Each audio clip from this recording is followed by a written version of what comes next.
Hi again, everyone. I'm Ollie Matthews. This is Societal Narcissism. This video is sponsored by contribution from Teresa. Before I get to Teresa's video, please go to the description box, click on the Rumble link. I ask everybody to watch over on Rumble as I'm still monetized over there, and it'll help with the channel greatly. On to Teresa's video. She sent in another video from the Black Pill channel that she wants me to review. Fast Food Jesus. I never heard of this channel before, but it looks like he hasn't posted in nearly 5 years, so I don't know what happened. Maybe he gave up. I don't know. Maybe if anybody knows, let me know in the comments section. But, all right, I got it sped up to 125. Here we go. We've talked about Hollywood's attack on Christianity on this channel before, and some of the obvious and not so obvious reasons, as well as some of the obvious and not so obvious sources of these attacks.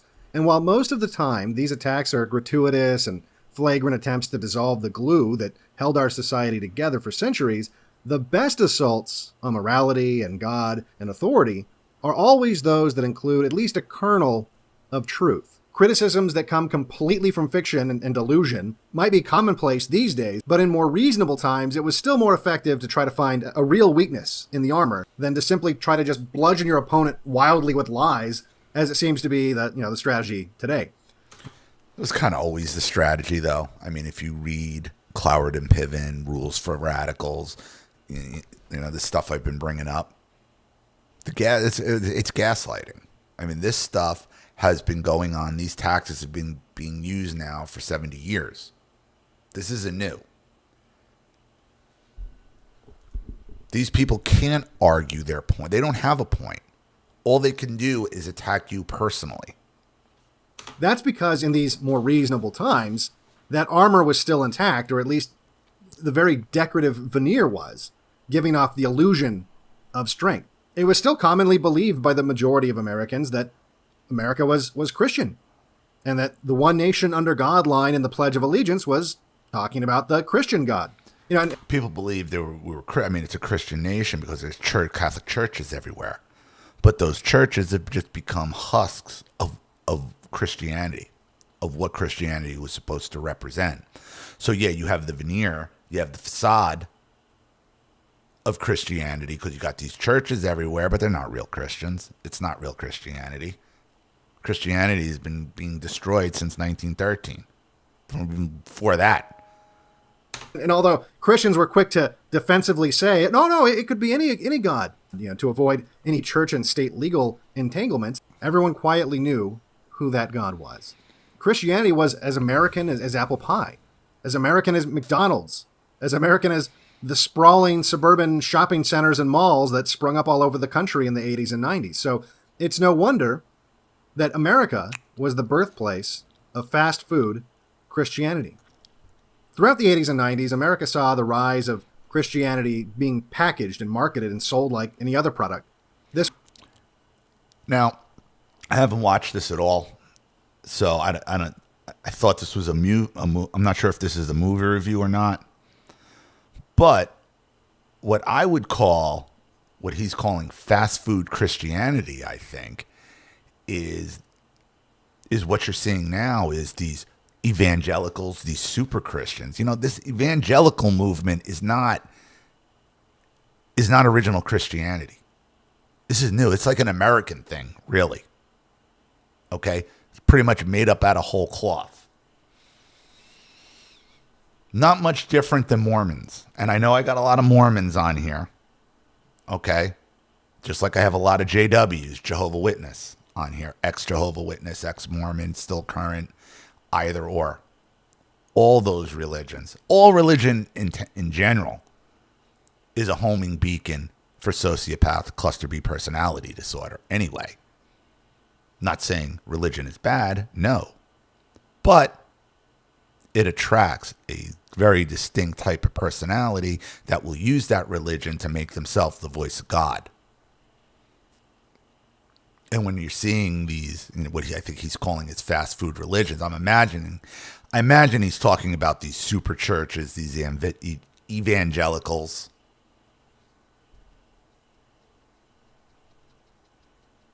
These evangelicals who not only don't notice anything, outright just go act like without without that certain country, like their religion is meaningless. Fast food Catholicism. McChristianity. This wasn't your grandparents' Jesus. This was name brand Jesus. This was the low-calorie, fat-free diet Jesus you could pick up on your way. It's TV Jesus, is what it really is television Jesus. To work along with your Starbucks mocha frappuccino after your yoga class. This Jesus had sleek logos and modern buildings that resembled offices where they worked and the stores where they shopped. And it made them feel more comfortable, more at ease. And these churches were led by charismatic leaders who were more like cool tech CEOs than they were stuffy old men of God. It was the unholy union of capitalism and Christianity. An entire industry was born. There was Christian rock, Christian rap. There was even Christian death metal. Christian romance novels, Christian movies. And I'm sorry, all that shit. Christian rock, Christian metal. It's goofy. It's goofy. It's not good. And I'll tell you this. Nothing will delegitimize your movement more than cheesy music. Cheesy music, bad song. Like, it's just stop. Stop. It's religious theater kidism. All you had to do was throw in a mention of Jesus and say amen at the end, and consumers would line up to buy it. But just like when a name brand... Right. Faith plus, like South Park. Cartman. Faith plus one. All you got to do is throw Jesus in a bunch of shitty songs, and these Christians will buy it up. Christ Fest. That's built up its reputation for years and has become a respectable household name. When one of these big name brands, they find themselves in financial trouble because of mismanagement or greed, and I'm sure everyone listening has seen this happen to name brands in the past, you buy the product thinking this is that company that I know I can trust. And then you discover that the brand that you thought you knew and loved is now crap. You do a little bit of research and you find out that they're just licensing out their name to this cheap Chinese crap because they know they can trick people like you who just trust the name into buying their crap. And that's happened. I mean, that's happened in a lot of industries, especially the food industry, where, and even fast food. Like, fast food itself has changed, even though it's not a fast food video. It's, it's a metaphor. But like McDonald's and Burger King, like I said, I told the story. I went into McDonald's. I ate at McDonald's for the first time in like 20 years. And this was a couple of years ago. And I ordered some fries and a 9-piece McNugget. And I am like, what is this? This is like, what? This isn't the same food we used to get here. Like, again, but they have the name, so you buy it. And this was always the last gasp of a dying brand, because you can only trick people once. And that's exactly what was happening to Christianity in America around the turn of the century. This cheap plastic version of Christianity was mass-produced and then sold to unsuspecting customers so that some cynical capitalists could cash in on a failing institution on its way down. And the worst part is about this, these brands didn't have to fail. They didn't have to become synonymous with cheap garbage. It was simply the path of least resistance for the people at the top who didn't care about what their actions did to the reputation or the future of the brand as long as they could make some money on the way down now. This is the type of Christianity that became that weak link in the armor, and the angle of attack for the writer and director, Brian Danley. Brian was a troubled child who was thrown out of Catholic school at an early age for, believe it or not, physically assaulting a nun. Yeah, I mean, I think this guy is gay. So it'd figure a gay guy is going to be making an anti-Christianity, movie. And for some reason, Danley's parents sent him to a Jewish summer camp. And then, wouldn't you know it, shortly after, Danley came out as gay. As a result, Danley's contempt for Christianity... I mean, come on. That can't be... Like, really? He gets sent to a Jewish summer camp, and he comes out as gay. And now he's making movies in his adulthood that are anti-Christianity. Okay, I got you. I think I got where this one's going. Christianity and its stance on the sin of homosexuality would factor heavily into his 2004 film. Like that looks like a demon with its prey. I mean, this young guy here. Ugh. That kid looks terrified. Film Saved, a film that expertly points out the Never heard of it. Another film, never heard of it. hypocrisy of the consumer Christian culture, but then inserts its own subversive messages in an attempt to undermine Christianity as a whole. Saved begins with actress Jenna Malone, who plays the protagonist Mary Cummings. Yes, the wizardry has already begun, and the movie hasn't even started yet. Mary Cummings. Yeah, that name's not. So it's anti-Christianity. Her name is Mary Cummings. Mary, like the Virgin Mary, I'm assuming. God, dude, and they think they're like so slick when they do this shit. It's so basic. It's so hack and so talentless and so cringe. But the boomer slop, they just suck it up. The boomer slop, they put it out there, and then the youth sucks it up, and the boomers keep pushing it. And here we are. I never heard of this movie. She's narrating a brief summary of her backstory.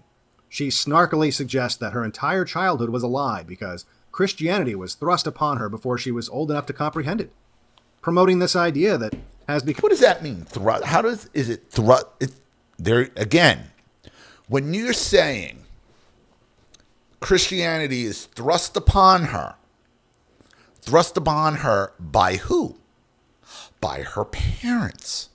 Okay.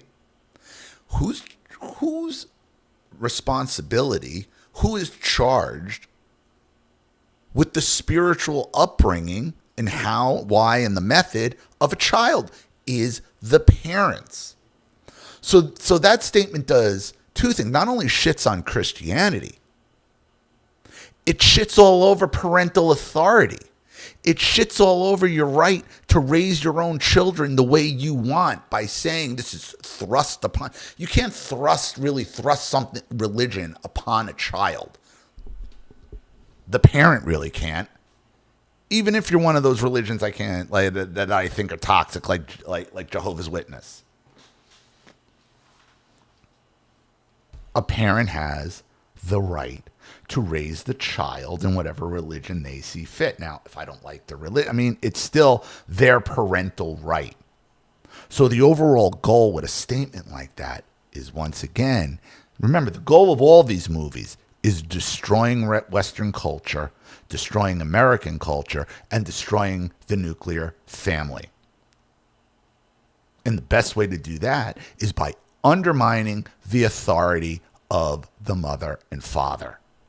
Become very popular in recent decades that children shouldn't be forced into the family traditions and religions. They should be given the opportunity to choose for themselves. And as we have seen in more recent years, this is how the boomers undermined their Gen X children and even some millennial children with their grandchildren by continuing to push this type of fucking slop.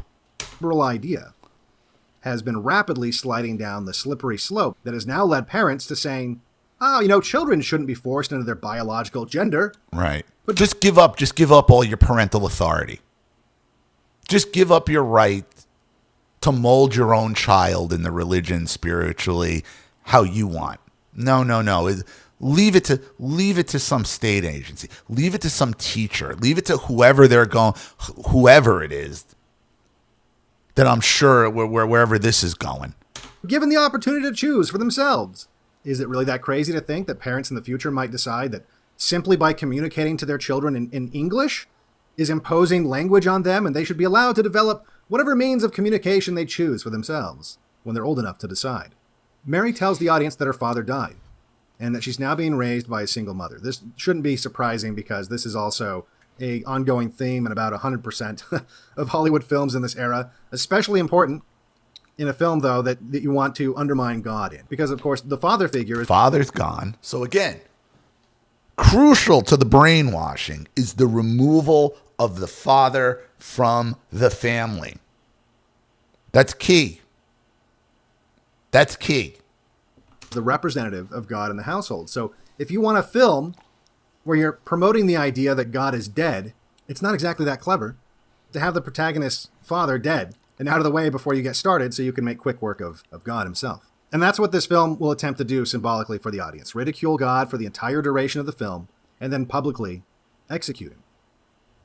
We now come to present day and we see Mary with her friend Hilliary, played by Mandy Moore. The visual here is easy to comprehend. Mary is now creating this image of Jesus to make up for the loss of her father. Still narrating, she talks about how Jesus is the center of her life and how she is a model Christian. She's a member of a Christian band. And of course, she protests outside of Planned Parenthood. We begin to see more commercial aspects of the consumer Christianity culture that she's part of. Her mother wins an award for Best Christian Interior Decorator at a Consumer Christian Award show. Mary goes to consumer Christian raves with her consumer Christian boyfriend, and she goes to a sleek and modern consumer Christian school. But then, everything changes. Everything changes right after her boyfriend tells her that he's gay.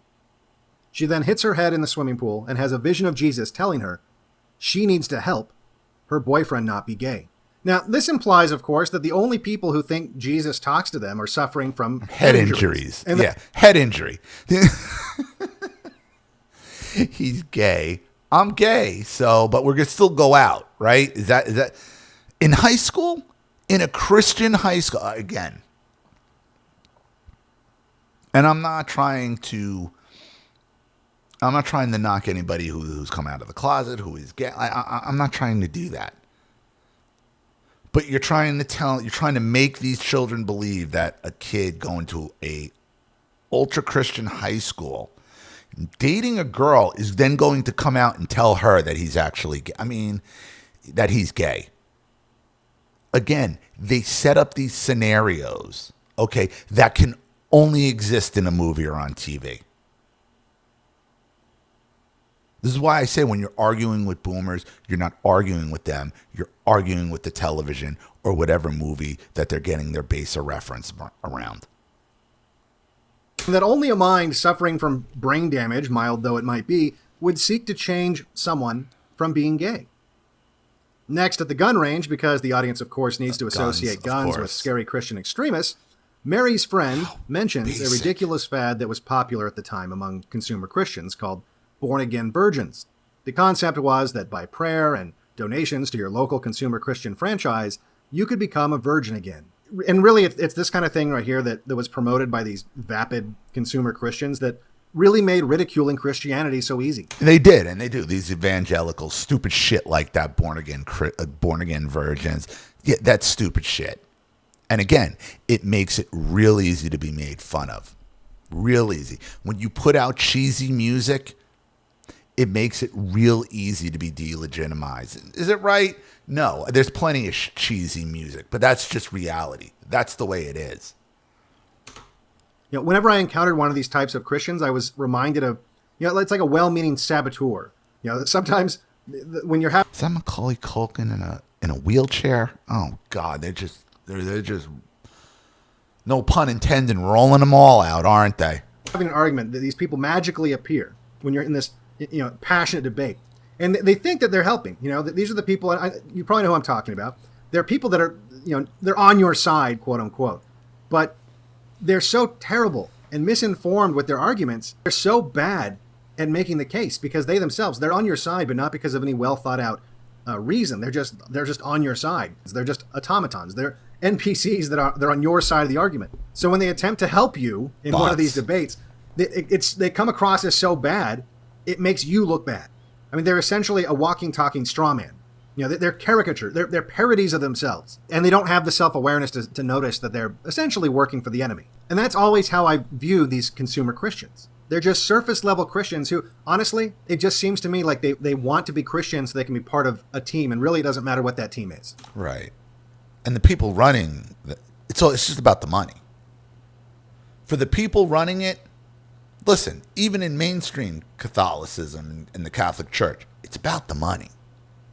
So Mary gets it in her head that she can have sex with her boyfriend to make him not gay anymore, but it'll be okay because Jesus will make her a virgin again, and it'll all just kind of work itself out. So he comes out as gay, and then he has sex with her, and he doesn't break up with her, and then she has sex with her? If he's gay? It's absurd. The entire premise is absurd.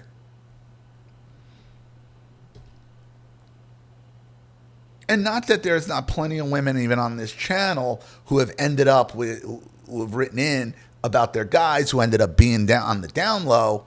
Okay, this isn't on the down low. He's gay. He's coming out. He's telling them, I'm gay. What's with the relationship with the girl carrying on and the sex with her at this point? It's absurd. But on the first day of school, when she goes to pick him up, she finds out that her boyfriend has been sent to a treatment facility by his parents because they found gay porn in his room. Obviously, she's devastated, but they go to school. And now at school, we meet the cool, rebel character, a Jewish girl who has had to go to the Christian school because she's been expelled from all the other schools. Was it 109?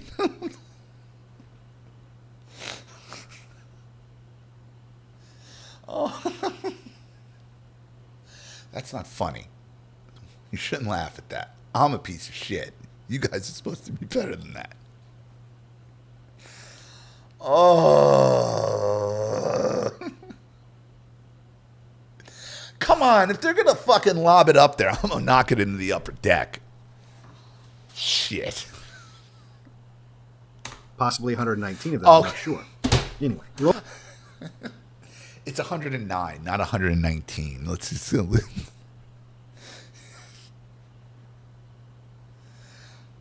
Like, so I'm glad I'm not the only one. I mean, it's just so obvious.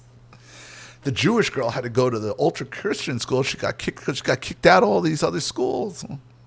So 109? I mean, what do you want me to do with that? I mean, come on. Roland, Hillary's disabled brother, played by Macaulay Culkin, he's instantly taken by her. And here we begin to see what I believe is the B story of the film that represents director Brian Danley's rejection of Christianity and embrace of Judaism in some superficial way in his own life. And the interesting thing about this... The cool rebel Jewish girl, yes, because that's what the Jewish students were always known for being fucking rebels. Oh, God. I mean, they just twist society. It's not saying they're not it's not destructive. But they want to destroy society, and they want to look cool doing it. So the scary Jewish character, or really all the misfit characters in this film, is that Mandy Moore's character, Hilliary, who represents all that is plastic and fake about the consumer Christian culture, she's still pleasant and accepting and welcoming. She's not the mean girl character that you would expect to see, especially if this was based in a secular school.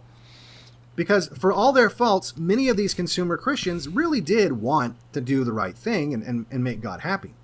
I mean, certainly there was a large number of these hyper judgmental, unlikable consumer Christians that were common then and they still exist are. today. Yeah, still are. That would defeat the whole point of this movie. It would be easy to undermine that. If you want to undermine God, you can't just go after the obvious bad apples. You need to show that even those who are trying their best to be welcoming, inclusive, and are good and nice and pleasant to be around, even these people, they are worthy of ridicule too and should be targeted. Of course, the more innocent, the harder you got to target them, the harder you got to bully them. Because this is all about destroying what is good, what is moral, what is right, to bring in a world of debauchery and degeneracy. So Mandy Moore's character, throughout the film, she's always trying to save the Jewish girl. She's never mean or nasty about it, or at least not until she's been pushed over the edge and is responding to a mountain of bad behavior. Yeah, okay. So here's the other fantasy. Okay, that the Jewish girl would be able to go into the ultra-Christian school and be the bully without getting her freaking head stuffed in a locker and a toy, or get a swirly, okay, is so far removed from reality. It's hilarious. It's a hilarious concept that all of these uber Christians are going to allow the one Jewish girl to come in who's been kicked out of who knows how many schools and start bullying everybody. Not happening. Again, when you're arguing with boomers and when you're arguing with these type of people, you're not arguing with them. You're arguing with the TV. You're arguing with the movies. You're arguing whatever fantasy Hollywood has put into their fucking minds. Behavior from the Jewish girl, and she's just completely, run out of patience. But for the first half of the film, she's always trying to help and befriend the rebel Jewish, Cassandra Edelstein, played by Eva Amori, who returns the favor by constantly mocking Hillary's faith, swearing allegiance to Satan just to shock and humiliate her, when the entire time Hillary is just trying to be her friend, legitimately, genuinely trying to be her friend. Right. Like that would actually be allowed to go down. Maybe back then when this movie probably came out, it looks like it's probably about, close to 20 years old at this point. Fantasy. It's fan fiction. That girl would have gotten her freaking ass kicked all over the goddamn high school for doing that shit. Would never have happened. And as I said, Hillary, for the alpha girl at the school, she's extremely pleasant when compared to a secular character. She doesn't treat her disabled brother differently and takes time to wheel him around and drive him around in a big van. She's nice to the other kids at the school that have disabilities, and she's not ashamed to be seen interacting with them. She's, certainly controlling and has those alpha girl traits that make her obnoxious, but unlike the Jewish girl that she's trying to save, she means well. But somehow, through the wizardry of movie magic, the audience is still left with the sense that this girl, who has been welcomed into the Christian school after being kicked out of every other school, is the cool one. This girl, who repays the hospitality by attempting to sabotage and destroy the society that has taken her in, she's the cool one. Pure Hollywood gaslighting. Never would have happened. Never would have happened. Now, maybe if she was good looking enough, some of the guys would have put up with her freaking nonsense. But in order to get those guys, she would have had to have changed her behavior anyway, which she would have done. This is complete fantasy. The entire premise of the movie is complete fantasy. The next character we meet is the son of Pastor Skip. Pastor Skip is the hip, cool tech CEO-like pastor that all the kids like. His son is a cool Christian skater, and Mary instantly likes him. So we follow these characters through school. Cassandra, the Jewish student, tempts Roland with cigarettes and flirts with him and begins to lead him away. From the first time that they meet, her entire goal in interacting with because they always want to destroy what's most innocent them is to lead him away from the church. She mocks the school sermon and pretends to speak in tongues and starts ripping her clothes off while yelling sexually explicit words. How basic. How fucking lame. It's the whole thing is just embarrassing. Friggin' douche chills. The Christian students are trying to worship their God. She shows up drunk and obnoxious. She would have gotten her ass handed to her. And she's doing that in an assembly and she doesn't get kicked out. She got kicked out of all of the other schools, right? All the other schools, but it's the Christian school that's actually tolerant of the behavior here. But the Christians are the ones that are bad. You understand what they're doing? It doesn't... Once you really slow it down and break down the movie and look at each argument on its face, you could see the hypocrisy in all of it.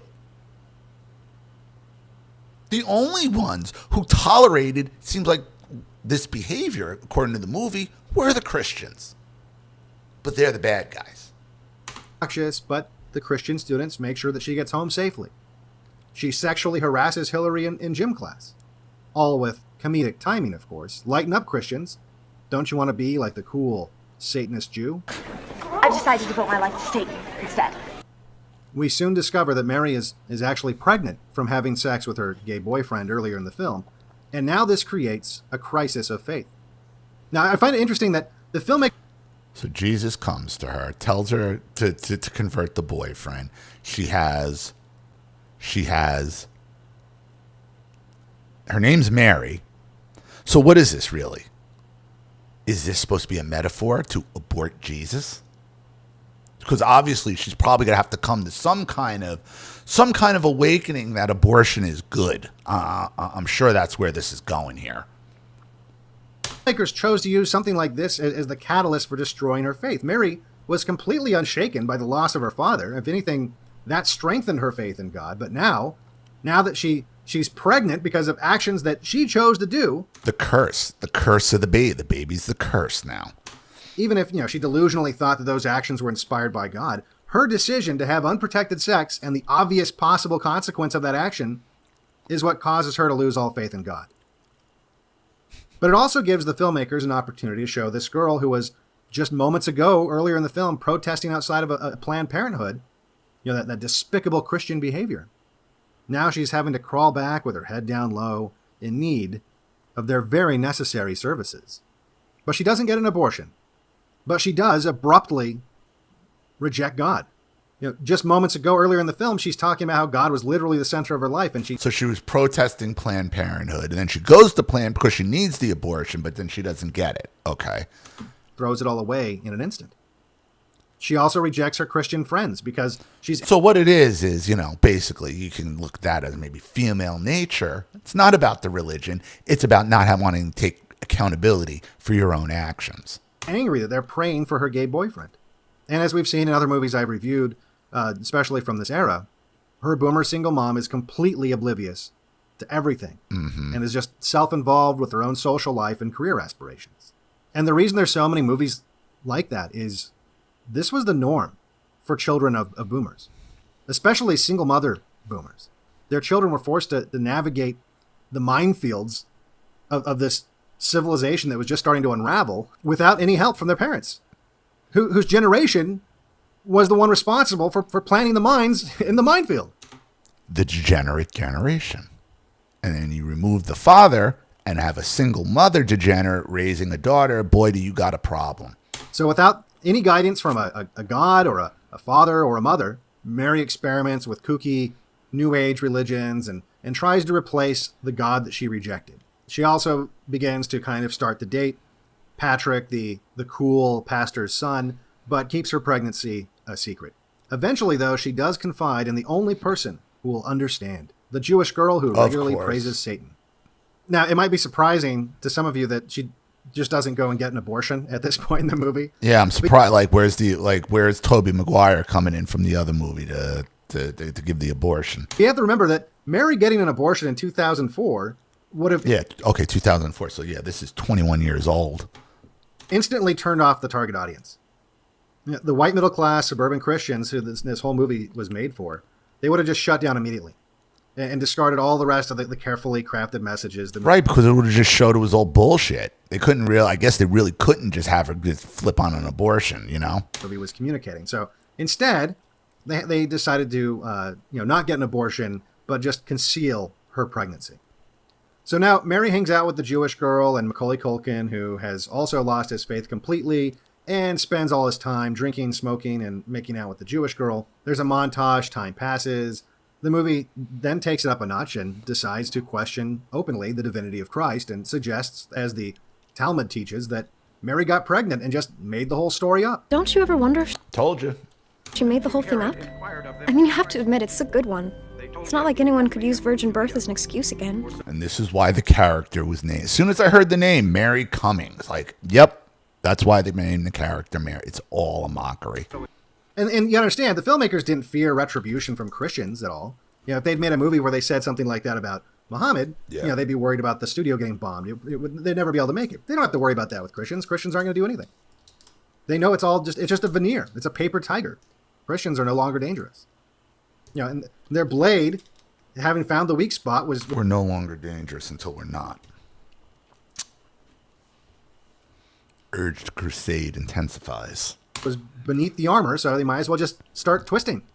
We find out the cool pastor is, of course, he's a big hypocrite. And he's banging Mary's mom. Of course. And then there's the scene where Mary's having sexual fantasies about Patrick while he's dressed up as Jesus. She falls further and further away from God, but this is all framed as like a fun, happy, good thing. This group of misfits, they dig up old pictures of Hilliary from when she was younger and not pretty and humiliate her by passing them out to the whole school. The protagonists, the people that the audience is supposed to be sympathetic to, are the bullies. They're literally the bad guys. They are the spiteful mutants seeking to undermine the society out of displeasure with their own shortcomings, their own decisions. Isn't that what societal narcissism is all about?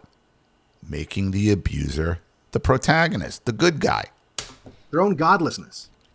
So eventually the Christian girl Hilliary, she does snap, and she frames the Misfits for vandalizing the school. And as a result, word gets out that Mary... They frame by vandalizing the school. Similarly to how, you have all those anti-Semitic attacks when, all those, you see those swastikas spray painted, on Jewish cars and Jewish houses and Jewish businesses. Oh, wait a minute. Every single one of those was done by a Jewish person as, trying to cause problems. So you see what they're doing here. This is projection. Who is the group who actually does faux hate crimes using spray paint and then blames it on the other side when it's them doing it? Is it the Christians doing that? Can you pull up probably hundreds, if not thousands, of faux Christianity attacks that were done by Christians? Or is it the other way around? It's the other way around. But here we are in the movie in 2004 telling you that it's the Christians that are going out and vandalizing and causing fake hate and doing fake hate crimes to blame the other side.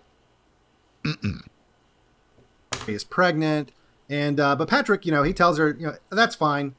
He's more than willing to be a cuck, and in fact, he'll take her to the prom. So at the end of the movie, the writers kind of get lazy, and I've seen this a bunch of times in teen movies. You get to the prom scene, and they just got to hurry up and wrap everything up. So that's kind of what they do in this movie. Hillary's busted for framing the Misfits, and Mary's gay ex-boyfriend shows up with all the other gay kids from the clinic because they apparently escaped, and he's excited that she's having his baby and that she has... Wait a minute, he escaped, but he shows up at the school? He's a teenager. Where are the parents? It doesn't make any sense. All the gay kids just escape together? And they show up back at the school and the parents are like, oh, okay, I guess you just escape and that's it, right? Absurd. Has a new boyfriend. Hilliary freaks out, and then we get to the big climax. The public execution of God at the hands of... So wait a minute. So she freaks out, finally, when her ex-boyfriend comes back and he's still gay. And her vagina didn't cure him of his homosexuality. The magic vagina theory, again, rears its ugly head. My vagina is so powerful and so good, it changes worlds. It'll change the nature of who you are. Dick and again, comes down to dick and attention. She didn't get the dick and attention she wanted. So now I guess we're going to get to the climax of the movie. Is she going to go and have a late-term abortion? What are we doing here? Of his most faithful defender in the film. Hilliary, while shouting her resentment for God, rams her van into the same image of Jesus that she was creating in the opening scene of the film, knocking his head off. You mean her father? The image she created, what was said was Jesus was the representative of her dead father. So who is she really killing here? She's not killing Jesus. It's not her Christianity. It's her father. It's her father. Off in dramatic fashion. And it's not until now that she has fully rejected Jesus, she has an that abortion. the Jewish girl who's been taunting her and humiliating her and assaulting her the entire film, it's not until now that the Jewish girl finally offers her embrace. You just rejected your father. Now you're good, goy. Now you're good, goyim. Her friendship. she's now that Hilliary has rejected God, she's now one of them. Then Mary, the born-again virgin, goes into labor, and her baby is born. Born to this group of misfits. Has an illegitimate baby. Wait. Let's just look at this, where she's having. Has an illegitimate baby. An illegitimate baby with a gay father while wearing a red satanic dress. Satanic red dress. Delivering again to who? Delivering to Satan. Virgin goes into labor, and her baby is born. Born to this group of misfits.